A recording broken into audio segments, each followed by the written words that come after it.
everyone. Welcome back to another episode of Strip by Sia, your podcast for strippers, sex workers, and all the fancy naked people in between. I am your host, Steph Sia, aka Kimchi on stage, which I actually will be on stage once this episode is passed. But returning to the stage soon. I'm also a digital content creator, former sugar baby, and all-around person that does a lot of things. But yeah, that's me in a really small nutshell. I don't need to go into detail because we have a much cooler guest, much cooler than me, joining me on the show this week. I am very, very, very excited to bring Professor Tamara O'Doherty from Fraser University. She is a criminology professor, which is also my alma mater. I'm really excited to bring her onto the show today. Tamara, are you there? I am here. Thank you for having me. Yay! Thank you so much for coming on to the show. I am so excited that this is going full circle because I am a criminology graduate / gender studies minor from SFU. So this is so exciting for me. No, it's so cool to be able to do this for folks, especially people who are part of our institution. It's awesome. I've been teaching there probably as long as you were a student there. I don't think our paths ever crossed, and it's unfortunate because I think you would have had such a great time with some of my classes, and I would have loved to have these conversations with you back then too. I agree. I remember there were definitely some hot topics or subjects that I was like, wow, there's a class on this, but I could never get into those classes. Which is great. I mean, the classes are popular. I've read all your great reviews on ratemyprofessor.com. So. Oh, no. No, great things. That's been great.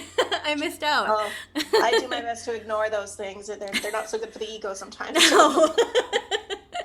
Well, it's really lovely for you to join me on the show today. Thank you again so much. The really brief things that I know about you, obviously you're a professor in the School of Criminology at SFU. You specialize in criminal law, human rights, civil liberties, victimization, commercial sex, human trafficking. I am sure I'm missing a whole bunch here. Yeah, I mean, and we could go on. Yeah, it's. I think I've done 4 different degrees now, which accumulated to 18 years in the university environment as a student. Yeah, it's like a sentence essentially. You can kind of compare it to, but it's been a heck of a journey. And I mean, in all honesty, I'm a total 100% keener and nerd. So for me, going to school has been actually just a huge privilege to be able to do what I get to do. And I don't say that in a cheesy privilege kind of way. Right. I actually mean it. Well, you, again, as you said, you've been in this field for so long. What were your origins and motivations to study, and to take on this type of research? Oh, yeah. I never set out to do this. This was not the career path that I thought I would walk, that's for sure. Oh. I was a law student when I first kind of started to get connected with folks in the downtown east side, which for viewers who aren't from this area it's known as the poorest postal code in Canada. Yes. And it's an area that has been for generations somewhere where people have been pushed and people have been kept, who do not fit really well into kind of middle class values. There's poverty issues, intergenerational violence issues, precarious housing, employment, addiction, mental health. So it's known as this kind of this geographic area where you have really, there's been a lot of active pushing of people to this particular area so that, the rest of people can keep their lives free of these, what I think they're referred to very often as social deviants. Right. We don't like to see it, right? So yeah. I first started getting aware of the experiences of folks in the downtown east side when I was in law school myself. And I found their experiences to be so dramatically different from my own experiences, and to really make me rethink about the role of the law and who bears the brunt of things like criminalization. Right. I wanted to be a Crown prosecutor before this. Oh my gosh. So when I started to see some of the damage that's being done through our institutions, it really made me question whether I wanted to follow that road. And that's when I first got connected with organizations like PACE Society in Vancouver, right. Yes. that provide services for street-based sex workers. And I found that I had I had learned the wrong things, and that even though I was on my second degree, I actually knew pretty much nothing about people's real lived experiences, and that I had a tremendous educational experience of my own Right. that I had to go through and relearn or unlearn a lot of the damaging stigma and stereotypes that I had learned, and start to open my mind to what people actually live, Wow. and the differences. And this was at a time period when it was the height of the missing women. Oh, Um, yes. That was yeah, so huge. there were hundreds of missing women at the time, and people were literally going missing on almost a nightly basis. And Yes. so I was very cognizant of the terror in the community and the violence all around people. And Mm-hmm. one of the saddest things for me was the fact that nobody there could call police for protection. The Right. police were simply not a protective service for people at all. Right. And that I found to just be completely opposite from what I had learned. And it made me, again, really question a lot of my experiences. And it made me say, okay, this is not how we ought to be doing things. Mm-hmm. Wow. Yeah. So That's that really heavy. heavily influenced everything I did from that Yeah. point. I actually didn't want to be an academic. I was very anti-academics because I thought that they had been partially responsible for a lot of the faulty knowledge that some of Right. the laws and some of our practices were built on. And I Mm-hmm. found that a lot of the way that we did research was really exploitative, and only served to help academics. It didn't actually serve to make life better for Right. anybody who was the subject of their research. So I didn't want to be an academic. No. But what ended up happening is people, in the community, so sex workers, were the ones who were saying, listen, we actually do need people to produce knowledge. We Mm-hmm. need it to be done ethically. We need to be done where we get to play a role and get some benefits from it as well. Yeah, for sure. I started doing collaborative research with sex workers, and that's pretty much the only type of research I did for about 15 years. Wow. And so that's how I started looking at the off-street side of the business to kind of turn the research gaze, so that we weren't always focusing on street entrenched individuals. Right. And that led me, of course, I have criminology and a legal background, so I was Mm-hmm. always focusing on the role of the law and how the law can actually make things much more vulnerable and difficult for people, even though we say that we're trying to protect. But that is Right. simply not what ends up happening. Absolutely. And we'll definitely get into a lot of that later in the episode. There's a lot to talk about today. So, what drew you to sex workers specifically? Because if you've ever stepped on the downtown east side, I used to live down the street from the downtown east side. There are just so many different types of people that you'll find there. Lots Yeah. of different types of characters and people. What was it that drew you to sex workers? Again, it wasn't anything in particular. It was Mm, more that I, I was just so, I think part of it was a very humbling experience of being wrong about mm. everything. And for me, I like a challenge, and I'm always going to try to find out more about something if I don't know anything about it. And I found that I was just so wrong, and I didn't quite understand how you could get through 2 degrees and be so wrong about people's experiences. So I knew I had some work to do to fix that in myself. Right. And then I also knew that there were a lot of other people in power who needed to know how wrong they were as well. Mm-hmm. And then in terms of like, why did it focus specifically on sex work? I think it was because of the degree of stigma that women in particular face, but also that gender fluid and, gender non-binary groups of people have to manage throughout this. Yes. I found it really targets women's sexuality, and it really adds a level of control and state criminalization. And I will always, always fight against that.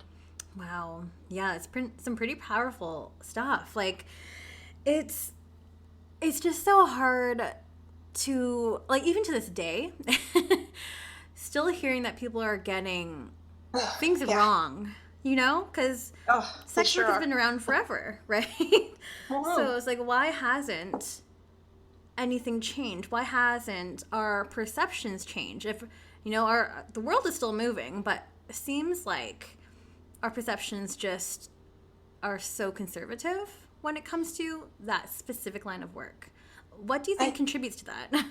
Yeah, God, yeah, there's a bunch of stuff, but I really think Yeah. a lot of it's quite deliberate. I think that we engage in very active construction of certain types of people, types of activities. We do it to moralize. I think we do it to ensure that we have control over people that we think we need to control, and we have always felt we needed to control women and women's sexuality. Yes. I think that we do it because we are fearful. I think a lot of sex workers reject these constraints on who they ought to have sex with and what conditions and everything else. And so that's scary to a lot of people in power. They don't like people who don't follow their own paths. And so I think that the fear is a really big driver. I think some of it is misplaced concern also. I do think that a lot of people kind of turn to a really paternalistic protectionism, Right. when we actually know that can cause a lot more harm. Yes. If you're basically categorizing women as children. That's not a good thing in terms of equality here. Right. But yeah, so I think that there's a few different drivers, but one of the biggest ones is politics.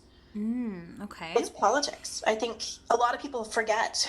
They seem to think that our law is like this wonderfully objective, neutral thing that exists, so that it's not at all. No. It is deeply and inherently political. Yes. And so we have politicians who are the face of laws. And the reality is most of our public is very poorly informed about the sex industry. And instead they're acting on these moral kind of ideas about where sex should be placed and prioritized in our lives. And most people in that subject area would find that, this is a private thing. It shouldn't be commercial. It shouldn't be public, which is kind of hilarious when you think about how sex sells. Yes. The irony. I reject that one entirely. But the politicians themselves, of course, only get their jobs if people vote for them. Of course. Right. So if the general public is generally feeling morally conservative, then they're going to continue to advance morally conservative law.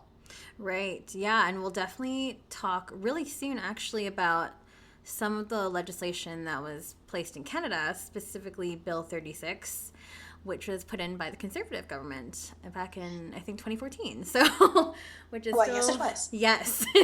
We'll definitely go into more detail with that. I just wanted to poke and prod a little bit more in terms of going into commercial sex in Canada.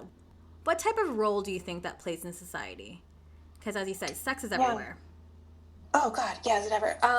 You know what? I probably have I'm hoping that your audience is more receptive to this. Okay.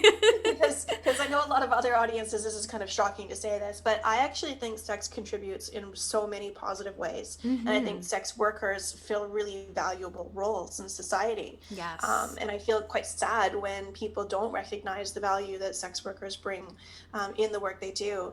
But I also recognize that that's in large part because I've done research, and I've known so many people who work in ways that are empowering for them.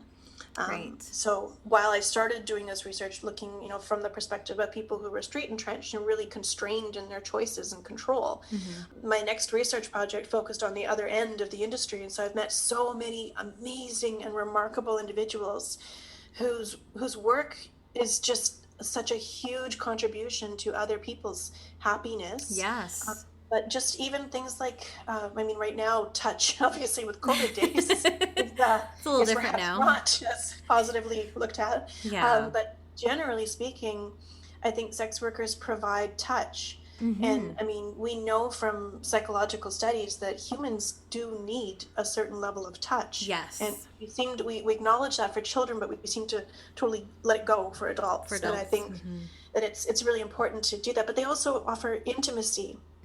Yes. A level of care, to clients. And then for some people, again, look, I've worked with quite a few people who identify as, non-binary or gender fluid or trans, and they argue too that they provide people with almost vicarious experiences of transitioning, as well as exploration of sexuality and gender. I know lots of people who say that the work that they do, is the one safe space maybe for men who are gay but won't come out and live their lives gay. Right. Once a month they get an hour. How amazing is that to be able to provide that for that person? Definitely. I love that perspective, and I love that you shared that too in such a positive light too, because I feel a lot of the conversations we have, it's just a lot of frustration, it's a lot of anger that we have from being mislabeled or not seen in the same pedestal as the rest of our non-sex working peers, So it's such a refreshing view. Well, I want to be careful not to romanticize things. I know for some people, it's literally just a job. You go in, you do your job. There's nothing romantic about it. Right. But I know people who do it from like a therapy perspective too. They argue that what they offer is sex therapy to people. And I know some guys who provide therapy for women who've been victimized, to learn to accept and love touch again and to feel good about themselves and practice saying no and finding their boundaries. I mean, again, what's the wrong here? Yeah. What is the immoral? I don't understand it. That's a great question. And I mean, hopefully we'll help uncover some of the I guess, misconceptions that society has drawn upon us. So and this is why you're on the show, to help us, help a lot of the civilian listeners that are on the show, at least, try to open their mind a bit more as well. So well, and I think when we ask ourselves, but what is the commercial sex, or who's involved in the commercial sex industry too, I think we have to always remind ourselves of just how huge this industry really is. Yeah. I think a lot of people have a really narrow focus of what they see on TV, yes, or the cases of people who are missing or victimized.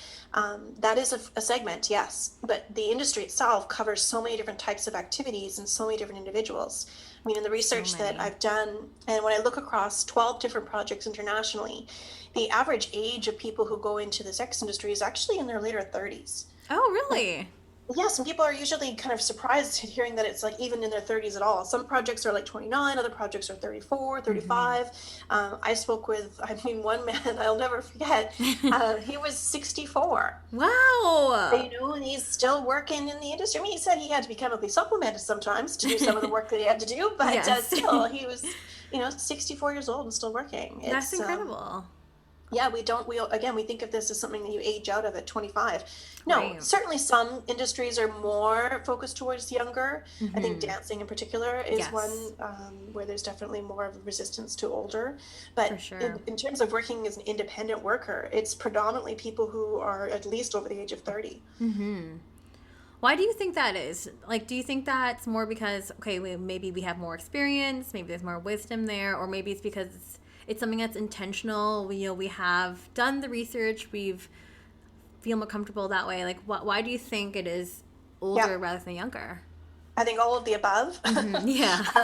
And I think, and again, I'm talking about a particular type of sex work too, right? So the independents who kind of have their own businesses. Yes. I think very often people who are 30-ish and over 30, or 40s, 50s, we are very much people who are in control of our lives and have made choices in what we do, and very, as you said, with intention. But I think people have also had a lot of different job experiences by then, and you have an idea of what works for you and what doesn't work for you. And I think for a lot of people, they don't want to work in these other jobs where they feel exploited, essentially. By large corporations, or they feel that they're part of this run-of-the-mill 9 to 5, have to go into the work all the time, work for somebody else makes money. I think for a lot of sex workers, it's an entrepreneurial thing that uses a lot of skills, including business acumen. Absolutely. I think that's a very different experience than the people who are in their early 20s who are working for, maybe agencies. I think that's more of a, I'm here to do my job and get out kind of a thing. But the other folks who do this, as you said, very intentionally in an entrepreneurial way, they ought to be able to take very good pride in the work that they do. And it's so unfortunate that they don't get to do that. No, absolutely. And you brought some really great points there, too, because I'm definitely within that bucket. Like, I'm turning 32, and I feel way more in control. Still young. But I've come to realization that, I'm not sure if 9 to 5 is for me. I've definitely been in work environments where I feel like I've been treated so badly and the environment's so toxic that I look at my employment when I'm dancing or when I'm doing my OnlyFans and online sex work, and those are, I can't say much about dancing, but my online work is definitely on my own terms. Yes. Which is what I love, and it's flexible. I feel safe doing it as well, and I'm not working for the man. and that's honestly, I hear that over and over again from people, and how important that piece is. but it's also the fact that I think there are a lot of people who enjoy it. Oh, yeah. They enjoy their work, and that is scary to the state and to the whole patriarchal idea of what people ought to do too, right? Yes. That you can actually find this kind of work enjoyable. Yes. I feel like a lot of the times, and I'm glad that you're putting the emphasis on, we choose to do this. Like, this is something that we really like to do and take pleasure in. A lot of the times, too, going back to those really negative stereotypes, are like, oh, people are being forced into this line of work, or, this person needs saving. And all of those things that we're just so tired of hearing. It's just really old, Yeah. Well, it's actually so condescending to, and I know that it's probably easier for us to think about, trying to save somebody if you think they're 16. Mm-hmm. Right? But if you're talking to an adult woman who is 32 years old, who's got a degree behind her, who's tried out several different jobs, I'm sorry, why can't she make a choice on her own? Yeah, right? It's just, it's very, very frustrating, but I think the other thing people don't always realize, too, is how many sex workers are really well educated. Mm-hmm. That's another part, too. Absolutely. I mean, again, when you're looking at the off-street side of the business and you're looking at all these different forms of sex work, one of the key things that you'll see across is that the level of education is so high. Mm-hmm. These are folks who generally have at least one degree, often have master's degrees, several degrees, post-bacs, PhDs, law degrees. They have everything under the sun. And so, again, to question your choices, it is so ill-informed. Right. And as you said, super condescending as well. Very, yeah, very.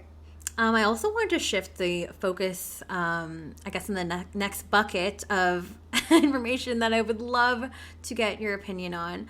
We have had a lot of discussions on the podcast in regards to Bill 36, which is the Protection of Communities and Exploitations Persons Act. And there's just been a lot of confusing jargon, I think. I'm just trying to be really polite about it. The legislation is quite terribly written. Yeah. And part of that was... Sorry, go ahead. No, I was going to say part of it is people trying to bring things in line with charter requirements while still meeting the Conservative government's goals, which is really difficult to do because this is not legislation that's likely to pass constitutional challenges. In fact, it's already been declared unconstitutional in Canada. Really? Yeah. Oh, what? I know. Yeah, there have been a couple of cases that have already gone through where the challenges have been successful. Oh, and wow. the problem is they're lower court decisions, which means they don't actually apply beyond the individuals involved in the case. And when the Crown doesn't appeal it to the next level, then it never gets discussed at the next level. Right. So they won their cases, but they didn't win anything for anyone else. No. That's really frustrating. Oh my gosh. Oh, the way the law works. Yes, the way the law works. Mm-hmm. So I guess, why don't we just break it down for the audience too and have a refresher? Because we haven't talked too much about this since season 1. So it'd be great to have another refresher. But I was going to try to take a stab at it. But if you wanted to go ahead and explain it as eloquently as possible in digestible language, that would be wonderful. I can give it a go for you, and you can ask the questions that you need to ask. Perfect. I think some key things people need to know is it was in 2014 that the government did bring forward the new legislation, and it was as a response to a case here in Canada called Bedford, where the Supreme Court of Canada declared that 3 of our criminal law provisions unconstitutionally infringe on sex workers' rights to life, liberty, and security. So what that essentially meant then is that these laws couldn't stand. So then the government had a choice of allowing decriminalization to happen or of introducing new legislation. And of course, because it was a Conservative government, they introduced new legislation that reflects a very particular ideological stance on the industry. And some people thought that they were going to bring in, I'm not sure if you've talked a lot about this one yet, but the what's known as the Nordic model or the end demand model. Briefly spoke about that, but if you want to quickly define that, please do. Yeah, I mean, I think the most accurate way of actually defining that is it's called asymmetrical criminalization. Okay. And the reason I use that term is because it is still relying on the criminal law to regulate the sex industry, but they ask for it to be asymmetrically applied so that certain people have a harsher approach or brunt of the law than others do. Oh. Well, yeah, so that's how like End Demand would say, well, it's just the clients who should be criminalized for their roles, for buying, or people who manage the industry. They're the ones who should be facing criminal laws, and the sex workers themselves should not. Okay. I mean, it's a deeply flawed perspective, because it assumes then that sex workers are not criminalized, which is wrong. If your client's criminalized, you're criminalized. Right. It doesn't do anything to deal with the stigma or vulnerability of sex workers, but it does mean that they aren't facing specific criminal laws themselves. I see. That's not what Canada did. No. So we have a bastardized version of asymmetrical criminalization. Oh no. Which, yeah, that's my new title for it. And that's what should be the new title of the whole legislation, I think. The bastardization of asymmetrical criminalization. Sounds good. Got a ring to it. Yeah, it essentially criminalized sex workers the same way that they were before by criminalizing communicating in public, which was the same law that was deeply problematic for street-based workers that existed before the change in law. So they just copy and pasted that one. Oh, and then they reenacted a material benefits clause. So instead of living on the avails, we now have what's called material benefits. So if you receive any kind of material benefit from somebody else for their sex work, then you can be criminalized. Yeah, so, for example, even if you do things like you are the accountant for a sex worker, you're receiving a material benefit from somebody else's sex work. Oh, so then you can be charged. Yeah. So that's how broad that provision can be used. The one provision that they did not reenact is the brothels one. So the idea of using a space on a regular basis for the purpose of prostitution. Right. That one they allowed to lapse, and because they've got material benefit, right? You don't need both. Okay. And then we have new criminal laws. So not only do they reenact the old ones and maintain the level of criminalization that used to exist, that we added more, so that we currently have the most criminalization that we've ever had in the Canadian territories up till this point in history. Wow. And so now we also criminalize advertising somebody else's sex work. Right. We criminalize the purchase of sex work. So we already had trafficking provisions. Those ones weren't challenged. And so those ones are still the same today. Oh my gosh. Wow. Okay. There's a lot there. Yes, there sure is. Oh gosh, where do you even want to begin with that? Gosh. I want to begin with the title. Yeah, let's start with that. The title of the legislation is the Protection of Communities and Exploited Persons Act. So where are sex workers in that? No, when I was reading that too, I was like, I don't know how this would relate to me. Well, you're either going to define then all sex workers as exploited persons. Right. Or this law was only ever intended to protect those individuals who identify as exploited persons, and it was only intended to protect communities from sex workers. Ah, I see. Yeah, and depending on what you read and who the authors, the people that are relied on by the federal government in creating this piece of legislation, it really does seem to be along the lines of protection of children, particularly from the existence of the sex industry. So creating very much an us versus them and seeing danger in sex work. And then also protecting or trying to, the idea of protection through criminalization is so insane in this context. Right. But protecting those individuals who identify as exploited. Wow. I didn't even think about even going in to analyze even the title, how problematic that can be.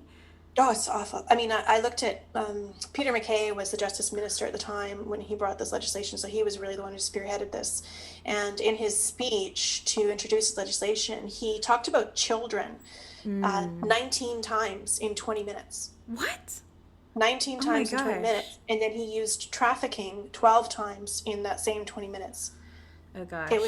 It it was so clear in terms of the goals of this legislation. It was never about increasing safety for sex workers or reducing vulnerability for sex workers. And one of the senators actually, when asked this in the committee hearings, Don Platt, he actually said, we never intended to make things safer for sex workers. We want to get rid of the industry.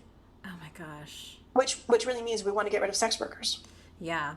Yeah, I hear that for sure. And I say this stuff really bluntly, because I think we need to know what the purpose of the law is. And to pretend that it was meant to protect sex workers is simply, it's just imaginary. That's pretending. The reality is it was never designed to make anything safer for people involved in the sex industry. And in fact, it's designed to try to get rid of people involved in the sex industry. Oh gosh. Why is this still in effect to this day? Yes. Well, why? When this first came into play, of course, 2014, remember, conservative government was in power. Yes. The Liberal Party, who was the main opposition at the time, we just, totally criticized it, condemned the government for this wrong-headed law. Oh, it's awful. We should not do this, wrong way forward. The Liberal government has now been in power. It's now in its second term. Yes. We have not seen a change to the law. I was going to say. Yes, it's so weird how here they can criticize it, like to the loudly tops of voices yelling from everything else, and then they get in power, and it is not one of the pieces of legislation that they decide to overhaul. No. That comes back again to politics. Yeah, because I haven't heard of any kind of efforts. No, I mean, everything's been kind of sidetracked from COVID stuff. And that too. Almost a year now, right? Yep. But so that's definitely had an impact. But there was actually supposed to be a 5-year review that was supposed to have begun last year. And it has been stalled. That did not happen. Yeah. And I mean, part of that too, in terms of doing a 5-year review, it's only ever going to be as good as who participates in it, but also in terms of as what you can actually do with it. So the terms of reference of that 5-year review are going to be really, really important. For sure. I think sex workers and advocates and allies and researchers have been taking part in all these government practices for years, but we don't ever see the results. No. I mean, we've been telling governments for decades now about the damage that's done through these criminalization practices, and they continue to use criminalization. So it doesn't, I don't think, really matter. No. We actually do a review. It's like what just recently happening with the trafficking stuff. Right. There was a review. There was a big national thing that went. The politicians went across Canada, spoke with a bunch of people. We spoke in camera with some people, and then you could go and speak publicly as well. But we told them everything about the reality of what's happening under these pieces of legislation and who is more likely to be trafficked and everything else. And they turned around and ignored it all. Of course. Yeah. Oh gosh. I mean, this is just really, really frustrating to hear because, again, that was seven years ago? Yeah, yes. 2014. Oh my gosh. And still nothing has been done and hasn't been challenged or anything, and nothing has changed. Like, it's... Like, I get the state of the world is kind of not great right now. I get it. But, I mean, this is something that we've been fighting for so long. So long. So long. And again, here on the West Coast, we had the missing and murdered women out here. We had the provincial inquiry. We had the Picton trial. We've had such huge, high-profile things that have happened here that have kind of made the sex industry stay in a political kind of a realm. But we still have exactly the same problems here even. So I don't know how many more people have to die. Yeah. Like we're in the thousands. So I don't understand what it will take. Wow.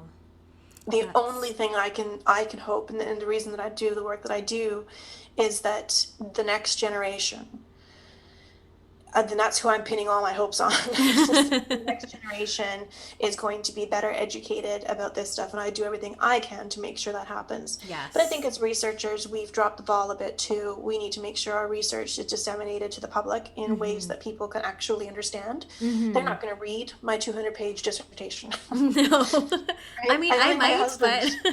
Yeah, my husband didn't read my 200-page dissertation, so... I really doubt most people are going to be into that one. So we need to find ways to talk to people, because I really don't believe that most people have such poor intentions that they want people to be harmed. No, I don't think so. I think a lot of people don't understand, and they don't see the full effect. No, they only see one aspect of it, and that's like a really, really filtered like lens. Yes. You know? So, but you mentioned something about human trafficking, which I feel like we can definitely pivot the conversation towards that, if that's okay. Yeah. So human trafficking, obviously, it's such a huge umbrella, a very, very big topic. And I guess my really butchered definition of human trafficking would be like the trade of humans for the purpose of forced labor, forced criminal activity, sexual exploitation, even organs, people smuggling. Am I missing any categories there? Or how would you define it? No, I mean, I think you've generally got the key aspects of it. There's some big questions about whether or not you need to have migrate, like actual movement, or are we just talking about exploitation of people?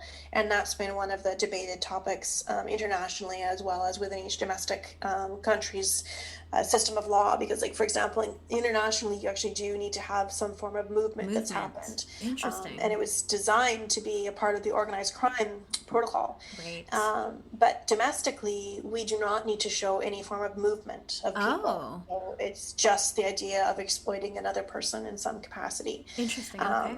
And that can even include just directing their work, which is a very loose and broad definition that can be very harmful to people, to be then identified as traffickers for playing a role, like for example, managing. I think one of the problems is that trafficking has kind of subsumed what we used to refer to as pimping. Okay. So nowadays, nobody really gets charged with pimping, right? You only get charged with trafficking. Right. And I mean, there's people who think, well, so what? That's a good thing, right? People who are pimping others are bad.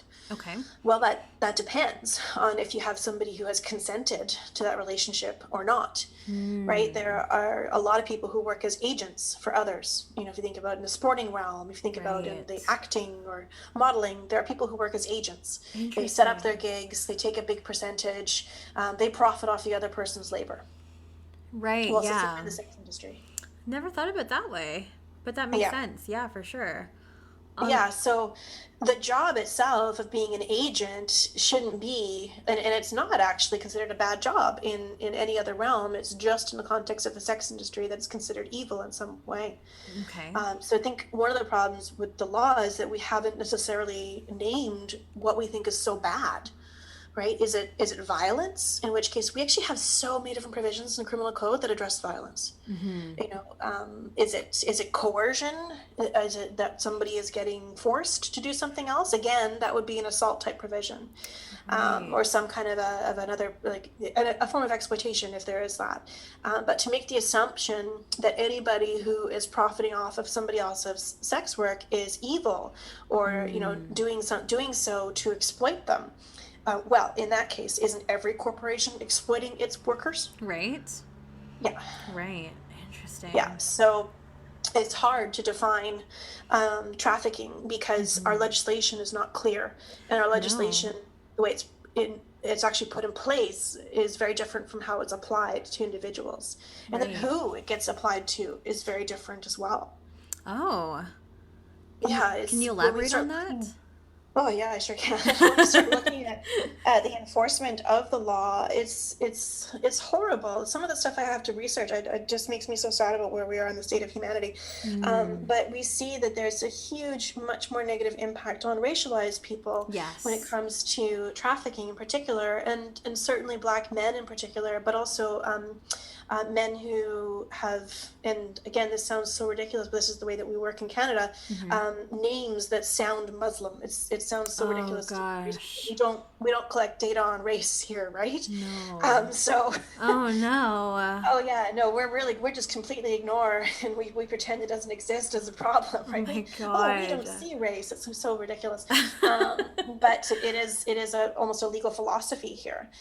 Wow. to be, blind, to be neutral, they call it, which is not neutral. It's actually a very politically intentional role to play. Right.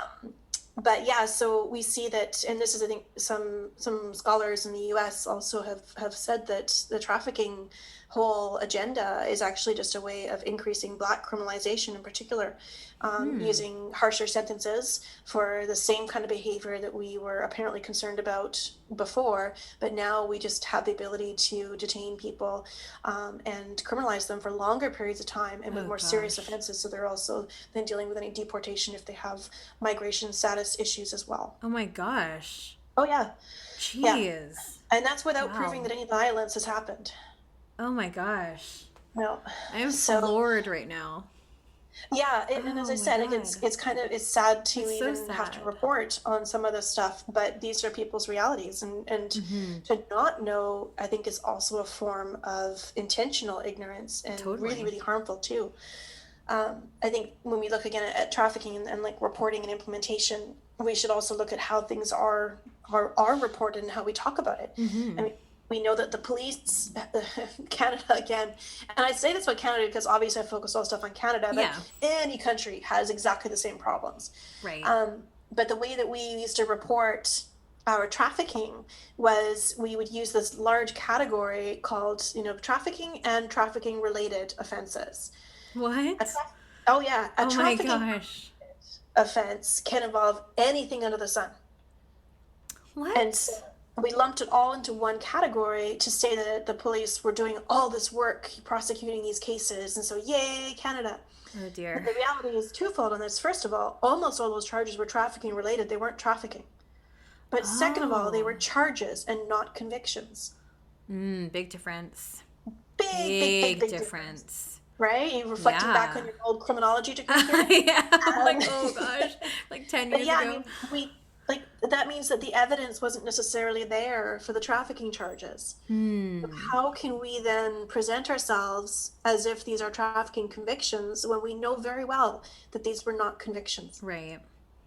So when you do look back at the numbers, we know that, I mean, with the research that Dr. Haley Miller and I have been doing, we've seen 92 convictions over the course of almost 15 years. Oh, wow.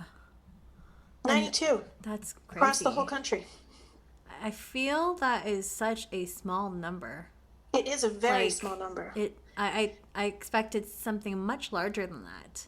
Yeah, and I mean, the numbers it could be wrong by a few, right? Because the way that we do our databases, we have no real way of tracking cases with ease. So you have to know the name of the individual involved. You have to know, various court file numbers. There's no public thing you can access. Right. So there's all sorts of problems with the numbers and statistics and how we collect them.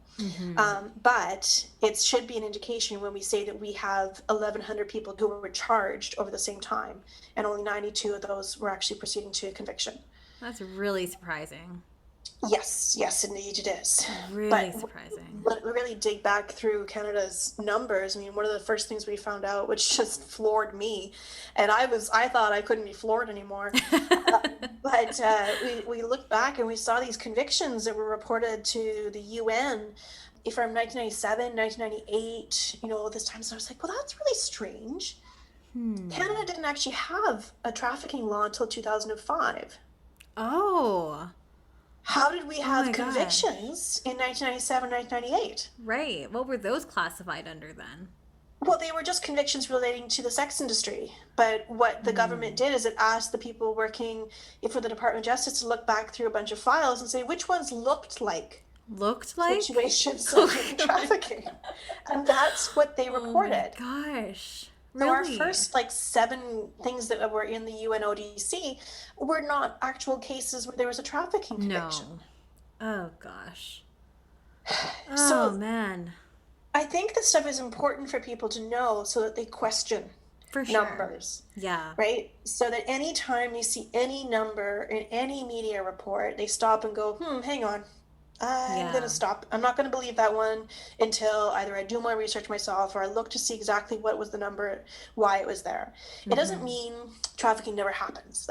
People come in and say, well, don't you realize you're just denying trafficking? No, I'm not at all. Not at all. Most of my work is on victimization. I've been an anti-violence worker as well as somebody who's done research in this area for over 20 years. Yes. But I'm also somebody who believes in accurate production of knowledge and dissemination of that knowledge. The amount of wrong information about trafficking is so massive out there, and it's partly because it is an industrial complex of its own. Okay. People make money. People's jobs are about campaigning around human trafficking.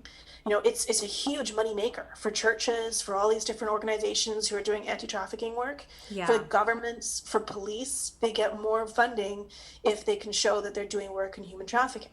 Right. So it is such money-driven things. It's remarkable. Again, it's not actually about the individuals who are apparently supposed to be protecting. It's the jobs. Yeah. That's so sad. And frustrating too, because then this just reminds me of FESTA in the States, because we have a lot of listeners that are American, and this would definitely pertain to everyone listening there.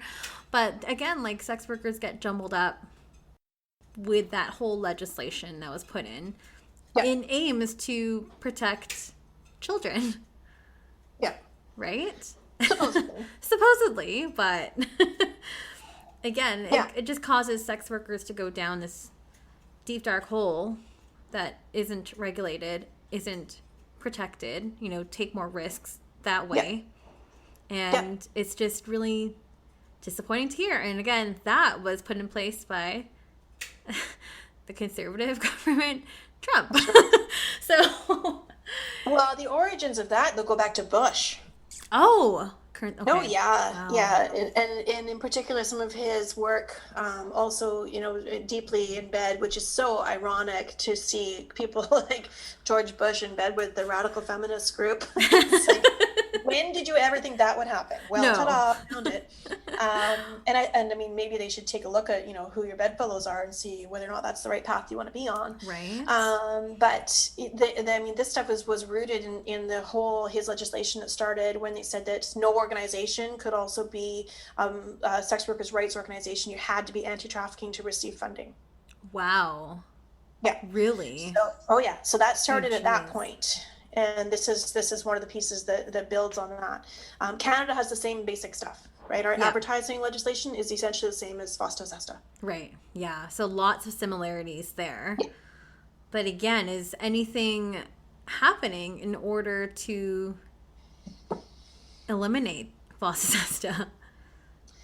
There have been some attempts. They haven't been successful yet that I know of in the U.S. There's a lot of, from what I know of from the activist side of the U.S., you got some brilliant scholars and some incredible individuals who are leading fights, who could really use the support, I think, of all sorts of folks behind them, partly to show government just how deep the support is for decriminalization. I think it's really important that people realize how many people actually agree with that. Right. But also so that people can support them in whether it's financial ways or political ways. It is risky for politicians to come out in support of decrim because you will automatically exclude then a bunch of people who will never vote for you. Yes, exactly. Yeah. Which is really tricky. That's a reality whether we're talking about Canada or the US. Yeah, it's just really sad when you deduce it that way, but it's also real. It's so real. Yeah, and that's where issues of privilege really come into play too. Yeah. Because we know that it isn't the most privileged among us who are going to face the brunt of the criminal law. Right. It's people who don't have access to lawyers or who don't have even access to legal aid. Right. Or the people who our society has always been more interested in criminalizing, who are, lower in the socioeconomic range. These are the individuals who are going to face the brunt of criminal law. And this kind of legislation just increases that divide substantially between the haves and the have-nots. So it's very, very elitist. And look at your cases in the U.S. You've got your Epstein, right? Epstein. I can probably name off 10 really important, wealthy white men who are recently had some pretty serious accusations against them. For sure. That we are not calling them, well, we call Jeffrey Epstein a trafficker, but for the most part, he was known to do what he did for so many years, and people did not use the name trafficking against him until recently. Right? And then a lot of people just turned a blind eye. Like, a lot of people knew what was going on, but didn't want to say anything. Yeah, so that's, I think, really important to keep in mind too, is who we're really talking about, whose behavior we really want to regulate. It's not the wealthy. No. Right? And yet they're the ones who are often, most heavily involved in some of this. Yeah, I was listening to, did you hear about the Peter Nygaard case? Yes. In Canada? And I'm like, oh my gosh, I really hate to hear this. I mean, obviously this also happens in Canada, but it's just, I want to say almost the equivalent of Jeffrey Epstein. I know. In Canada. Yeah. Oh, and again, like the reports, and this is where, I link this sometimes to the Me Too movement, and how many people come out about, the fact that there's been sexual harassment or sexual assault, and people start texting Me Too. Honestly, the only thing I wanted to text was, who hasn't? Yeah. Unfortunately, yeah. Like, I don't think you could be, certainly you couldn't be in your 40s or up and not have experienced something in your working life. Yeah. And that's just the reality of just how endemic some of this is. So the irony of all this is that there's so much sexual assault and sexual harassment that's happened, but here you have sex workers who not only are, out there advocating in terms of Me Too movements, they're leading so many of these movements, but they're actually teaching about consent themselves. Right? 100%. And sex workers, we tend to think about, there's a difference between criminal law in Canada and criminal law in a lot of the US states, where consent is treated in different ways. So in Canada, we're not looking for a no. You have to show that there was a yes, right? That's what consent means. Whereas for a lot of states in the US, you have to show that somebody said no. Said no, yeah. Yeah, so it's positive affirmation versus negative. Interesting. I didn't even know that part. Yeah, wow. That's but that is our law in Canada. You have to actually say yes. You have to go get your yes. You have to get a yes, and hopefully a lot more yeses, right? Yeah. As you're going. Totally. But when it comes down to a part of consent is also then respecting when somebody says yes. So if sex workers are saying yes and outlining the terms in which they are willing to have sex, then our responsibility is to respect that yes. Yes, 100%. It's a lot of pushback. They're not okay with us saying yes. Yeah. And I think it comes down, honestly, to that moral issue, which has been here for so long. Yeah. Right? We can actually trace it in the Canadian context, particularly under colonialism, as it's impacted Canada here. You can see the shift from when we went to treating the sex industry as a necessary evil to treating it as a social evil. Oh, right. So it used to be the case in early colonial days that, the government would kind of tolerate there being some sex work because they figured, oh, well, men will be men. Oh, gosh. It was this idea that, if men didn't have an outlet for their poor exploding penises, what would they do? Oh, my goodness. Would they turn to each other? So, they got their petticoats in a twist and all that, and decided that they need to have an outlet. And so sex work was generally more tolerated. Interesting. But then as families, and particularly white women, also we can blame some of this in the colonial Canadian context on white women, is when you have white women arriving is when you start to see the policies changing to move sex work out of the city, and that now these men who were allowed to use sex workers before, well, now they need to get married. They need to be married to the proper women, right? Yeah, the proper religious women who would keep them on the right moral track. And that's actually how we started dissolving what were called the mariage du pays, which were the marriages that often took place between original fur trader, colonial first contact groups and indigenous folks, because that was happening for hundreds of years, right? Yeah. And so those marriages were often then dissolved because the church had a really important, imperative to try to make sure that the colonial undertaking was done through families. And so Right. we start that it just becomes a part of the whole system. So they dissolve the marriages between Indigenous women and white men, and tell the white men, no, you need to marry the white woman. Right. Oh my gosh. And that's a Yeah. whole nother topic too, which Yeah. Sorry. no, no, no, no. This is super fascinating. And I just Yeah. finished a course on Indigenous Canada, and this is just, I'm just remembering everything from that course Oh recently. yeah. I mean, Yeah. again, I think we have to remember just how intentional some of our policies have been about, the reality of trying to literally commit genocide. Yeah. And I know that a lot of Canadians, feel nervous about using that term, but I think it's really the only accurate term to describe what Canada has done.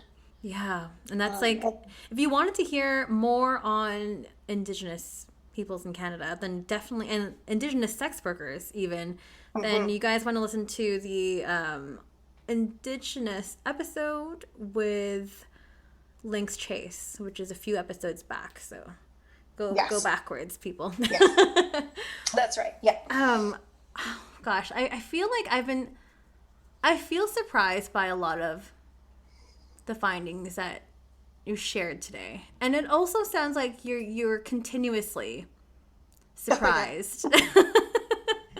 I think you're right, and I think that's one of the reasons why I stay in the subject area and I keep on doing the work that I do. Yeah.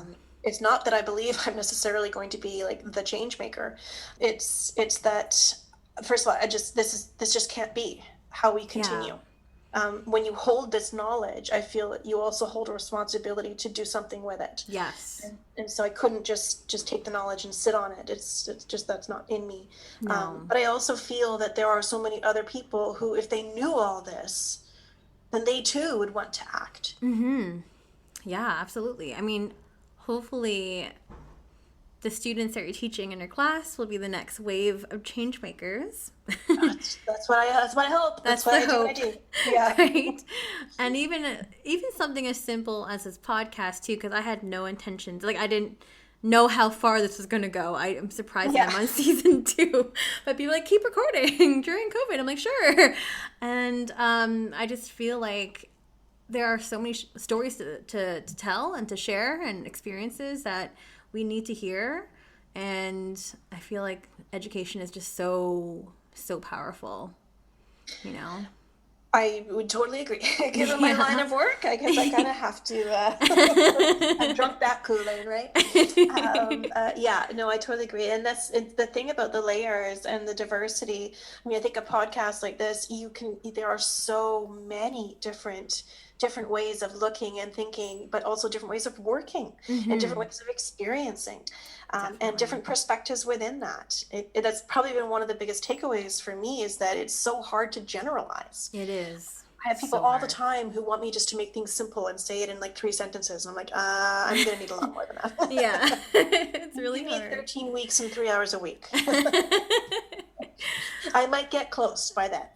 Uh, but it is, and it's something that I think a lot of people in advocacy have really struggled with too, is getting the messages out is so difficult because it's not something you can say in a one-liner. No.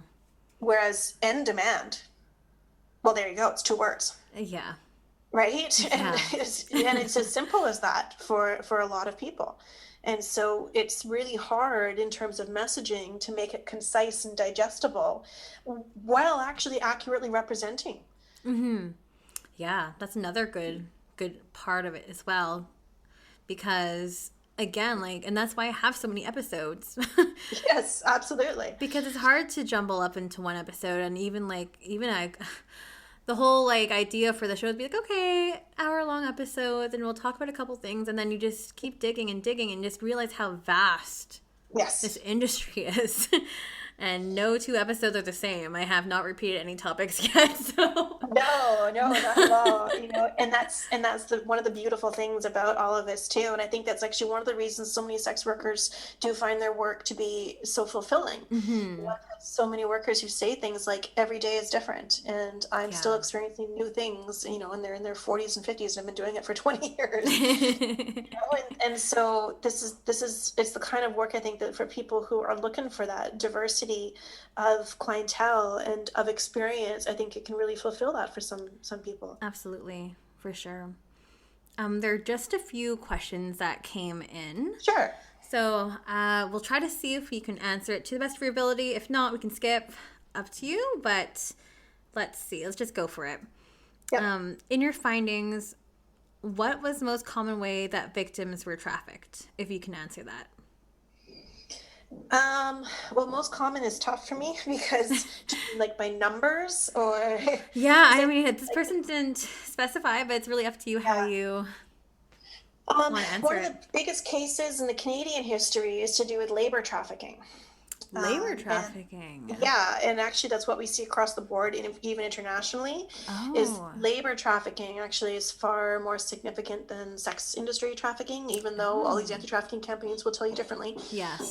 It's simply, that's just not true. Labor trafficking is much more extensive, and particularly labor exploitation. Right? Okay. When you start thinking about how many people are in a country and who are being exploited, and you have precarious status in that country, the numbers are massive. The numbers are massive. But we don't actually want to take action in that capacity because our economies depend on some people being exploited. There we go again. Another political agenda / jobs. It always comes back to money or politics. Yeah, that's a really interesting theme that you've just really put out there. Now I just can't unsee it. Sorry, but it's the truth. I mean, that's what we said to the federal government too in their trafficking consultation piece. We said, no, what the real issue here is whether or not the government is willing to go after the corporations and even the smaller businesses who are exploiting people in the work environment. And no, they're not. Interesting. And also really sad to hear Yes. as well. I mean, it's very deliberate. We've literally carved out this kind of work from our labor and employment standards legislation. Mm-hmm.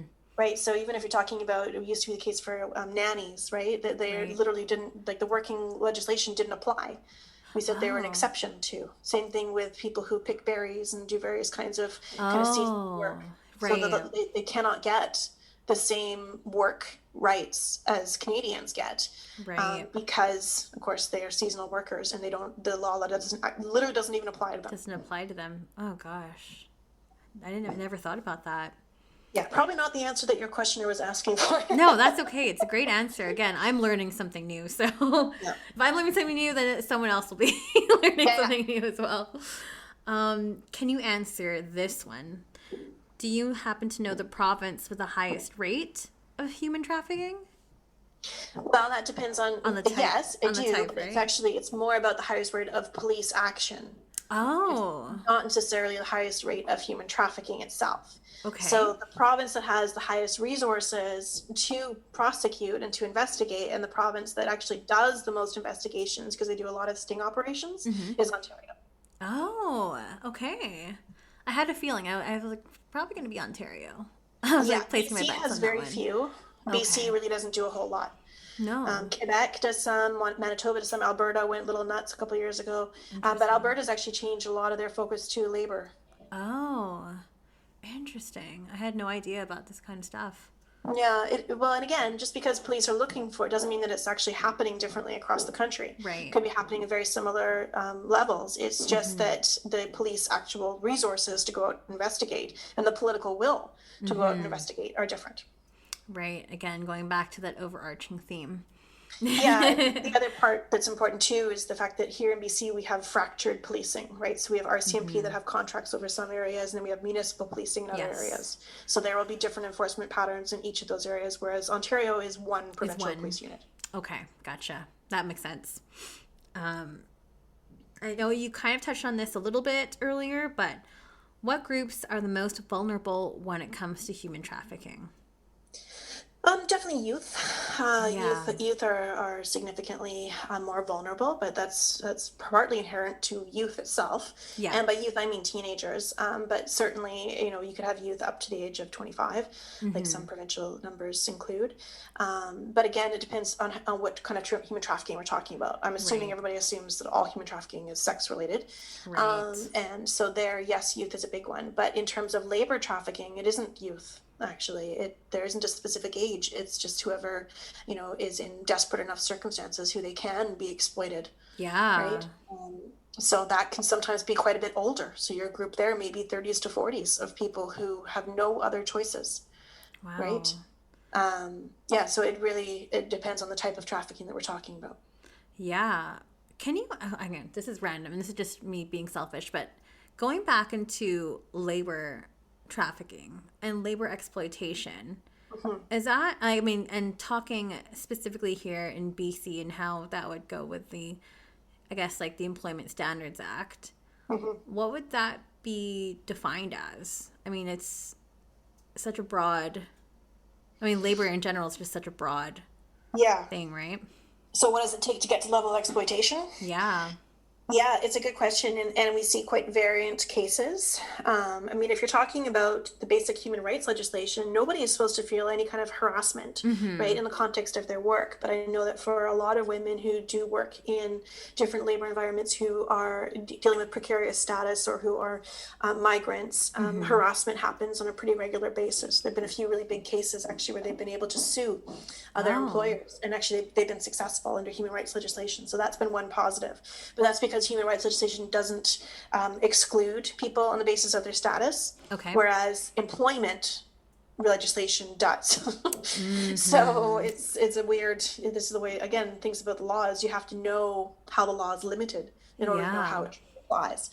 But when we're talking about labor exploitation, the big cases that we've seen have been really awful living and working conditions, where people are working far longer than they are legislated to be normally, that they are receiving a pay that is significantly less than market value, where oftentimes the employer has their documents, so they withhold documents. So the person literally can't leave, or they have restrictions on things like movement, or they charge them for their living conditions or their housing. And then take it out of their wages. And then they have systems of fines so that the individual essentially ends up working for almost nothing because they then have to pay for all their fines, including travel fees. So in those circumstances, there's no other way to describe that but as exploitation and even as slavery. Yeah, right? Modern day slavery for sure. Absolutely. And these are conditions that, unfortunately, you also often have language barriers and a lack of knowledge about your rights. Yeah. So a lot of migrant rights groups try really hard to do outreach and to try to inform people, but it's a very difficult process. Yeah. There's a lot of barriers to cross in that. And actually, this reminds me of back in my day, at SFU, when I actually did a paper on temporary foreign workers. Yeah. Specifically, I'm Filipino, so there's a lot of Filipino migrant workers that are around the world, not just even Canada, but like the Middle East, like Asia, working as like live-in nannies and stuff, and a lot of them are just being, as you said, they're acting as slaves. Yes. Yeah. Well, and even if you think about like the nanny program, which I think is really one of the programs that's been quite public about the changes it's had to make. But if you really think about that program, you essentially have somebody who's earning a very small amount when you deduct their housing, right? Because you can charge them for room and board out of the pay that they're supposed to make. And then you often have people who are working much more hours than they're supposed to be working. And again, like they can't necessarily go anywhere. No. But we need a system like that because it's actually cheaper for people who have maybe 2 kids because the childcare is so expensive here. Very expensive. So it's the nanny system, something that we often rely on from middle class families because both parents do need to work. So you need someone to care for the children, but you need to do it in a way that doesn't cost very much. Right. Right. So rather than either pay people more or provide better childcare opportunities, we use exploitation. This makes me. But we defend it by saying, well, these individuals probably are earning more than they would have back home. Oh. So take advantage of the fact that, and this is partly colonialism again. Yeah. Like the winners around the world. It's Oh, These man. are big issues. Lots of big issues, and there's so much to do, you know? There is so much to do, I know, but I think it's important that these conversations move into these other forms of labor and, everything, when we're focused so extensively on the sex industry with all this stuff, and we've ignored all these other forms of exploitation. And so we've normalized those forms of exploitation. Absolutely. While at the same time constructing sex as something that is inherently exploitative. Yeah, like it's really sad to see and to hear that this is still happening, and it's happening in Canada. Like, it just breaks my heart, because then obviously, like, when you think of human trafficking in general, you might want to think of a poster with a child on it. You might be going on vacation somewhere in Southeast Asia, and that's kind of just like the stereotype, the vision that people think right away. But it's so much more than that. It goes deeper than that. And as we said earlier, there's so many different buckets that can go into. It's just so broad. Oh yeah, absolutely. Yeah. And even if we do want to bring it into the subject closer to, sex and relationships and stuff. Okay, so again, where do we draw the line, and at what point are we willing as a state or as a society to question other people's choices? Mm-hmm. I mean, I'm sure you can think of friends of yours who have been with a boyfriend or girlfriend that you think is really bad for them. Mm-hmm, definitely. Right. And people who are in relationships, you're like, man, that is not a good relationship. And, you even know somebody who is being victimized by their partner. What do we do?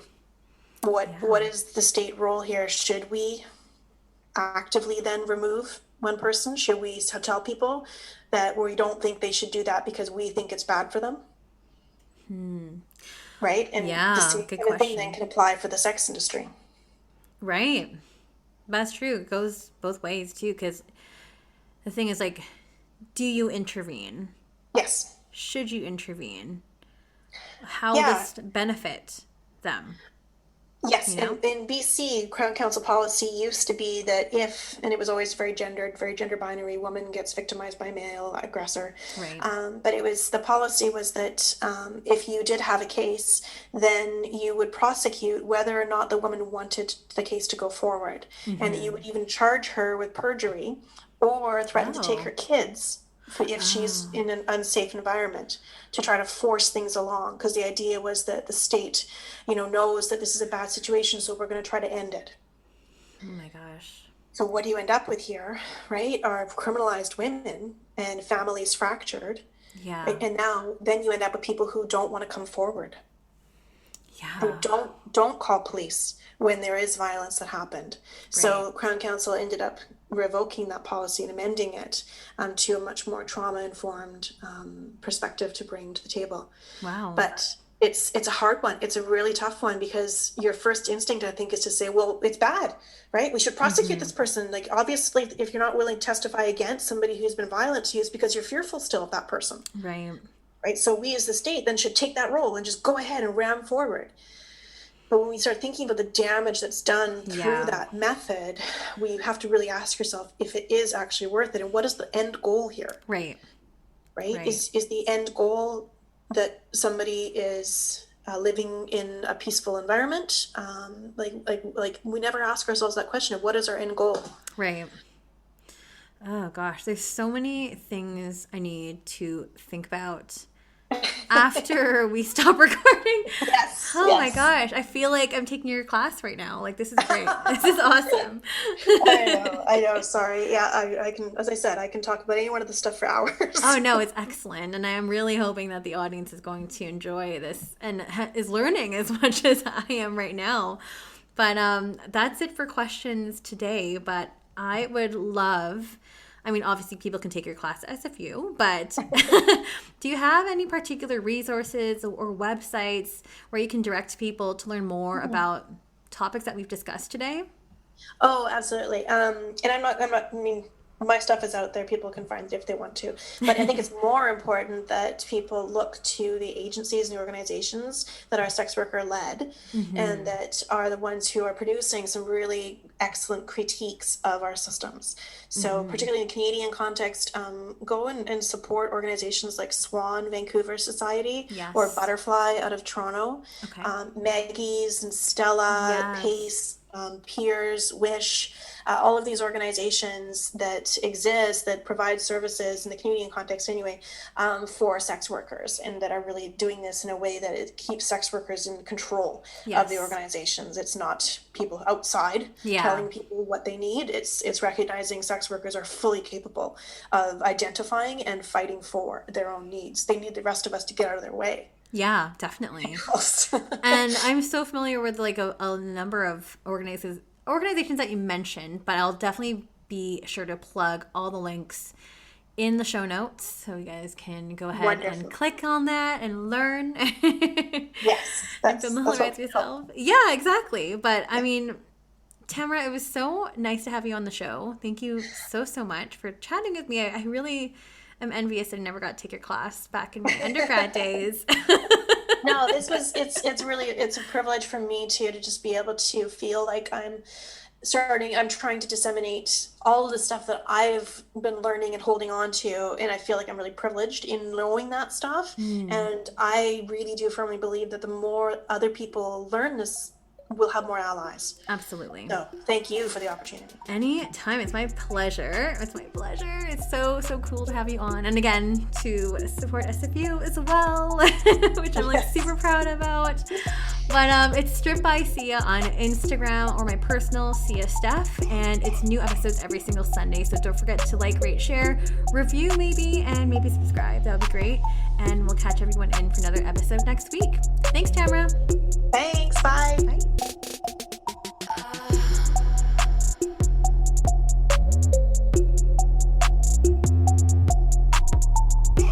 You're listening to Strip by Sia, hosted, produced, and edited by Steph Sia, artwork by Maria Bellandarama, music by Ted D, and photography by Ian Dabburn.